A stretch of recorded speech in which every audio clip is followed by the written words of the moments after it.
শুভ সন্ধিয়া বন্ধু বান্ধৱীসকল।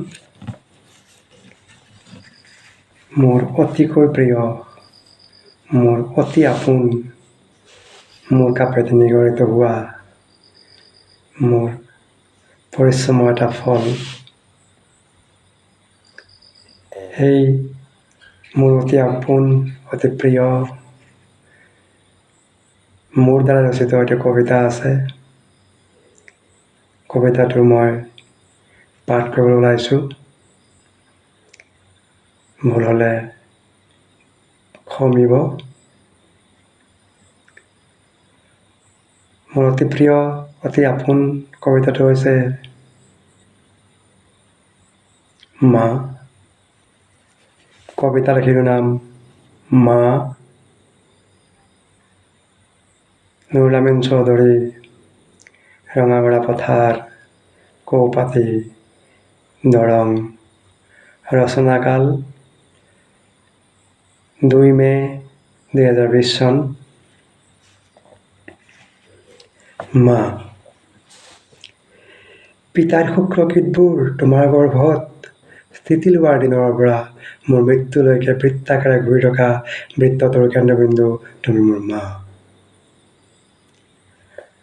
ক্ষুদ্ৰ ক্ষুদ্ৰ কীটবোৰক তুমি খোৱা খাদ্যবোৰ খুৱাই আকাৰ আকৃতি দি হাত ভৰি ডাঙৰ কৰি মগজুৰ বিকাশ ঘটালা।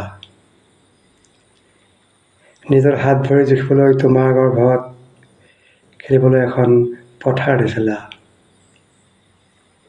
তোমাৰ গৰ্ভত ফুটবল বুলি তোমাকেই গৌৰ সোধাইছিলোঁ, আৰু তুমি সেই গৌৰবোৰক পিতাইক দেখুৱাই পিতাই আৰু তুমি স্বৰ্গীয় আনন্দ লাভ কৰি আনন্দত হাঁহিছিলা। পিতাইক কৈছিলা, আমাৰ পোনা সজীৱ হৈ আছে, আৰু তোমাৰ মুখমণ্ডলত ফুটি উঠিছিল পূৰ্ণিমাৰ জোনাক। তোমাৰ গৰ্ভত তুমি আলফুলে হাত বোলাইছিলা, জানোচা মই দুখ পাওঁ। তুমি তোমাৰ দুখবোৰ পাহৰিছিলা অকল মোৰ সুখৰ বাবেই, কাৰণ তুমি যে মোৰ মা, মমতাৰ দেৱী। পৃথিৱীৰ আটাইতকৈ প্ৰিয় শব্দটো মোৰ বাবে তুমি, মোৰ মা। মা, তুমি মায়া মমতাৰ জীৱন্ত প্ৰতীক, তুমি মা। মা, তুমি বাৰু কিহেৰে গঢ়া? একেই তেজ মাংসৰ নে অইন 10জনৰ দৰে? নহয় মা, তুমি মা নামৰ ধাতুৰে গঢ়া। সহনশীলতা, মমতা আৰু ধৈৰ্যৰে আৱৰা তুমি মায়া মমতাৰ প্ৰতীক, স্নেহৰ ললনা, তুমি মোৰ মা। মোৰ জীৱন বৃত্তটোৰ কেন্দ্ৰবিন্দু তুমি মোৰ মা। মই যিদিনা এই ধৰালৈ আহিছিলোঁ, মোক প্ৰসৱ কৰাৰ বেদনাত তুমি মূৰ্ছা গৈছিলা।